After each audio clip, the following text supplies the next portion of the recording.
بخارا کی جنت نشان گلیوں میں جہاں مٹی کی خوشبو ہوا سے مل کر سلوت میں ڈھلتی تھی اور طوطے آیات کی نغمہ گری کرتے تھے، رہتی تھی عائشہ، ایک چھوٹی لڑکی جس کے بالوں میں گلاب کی خوشبو بسی ہوئی تھی اور مسکراہٹ میں چاند کا عکس جھلکتا تھا۔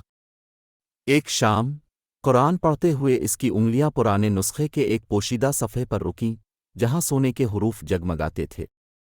جیسے ہی اس نے انہیں پڑھا، صفحہ روشن ہو گیا اور دیوار آئینہ بن گئی، اسے ایک جادوئی باغ میں کھینچتا ہوا۔ وہاں حوضوں میں زمزم کا پانی لہلہاتا تھا، پھولوں کی پنکھڑیوں پر سورہ کا نور جگمگاتا تھا اور درختوں کی ٹہنیوں پر فرشتے تسبیح پڑھتے تھے۔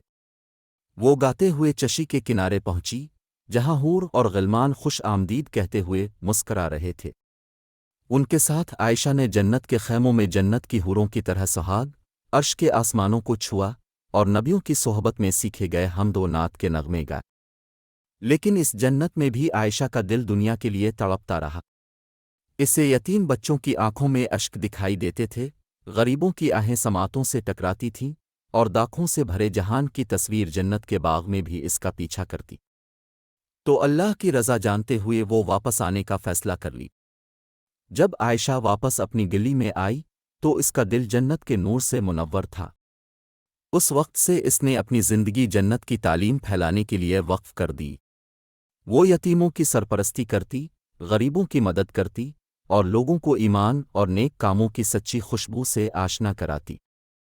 اسے معلوم تھا کہ سچی جنت تو دنیا میں ہی بنائی جا سکتی ہے جب ہر دل میں رحمت، ہر ہاتھ میں مدد اور ہر قدم اللہ کی رضا کی تلاش ہو۔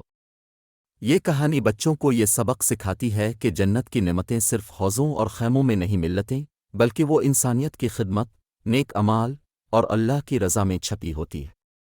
تو چلو ہم سب مل کر اس دنیا کو ایک جنت بنائیں جہاں ہر چہرہ مسکراہٹ سے جگمگائے اور ہر دل جنت کی خوشبو سے مہکے۔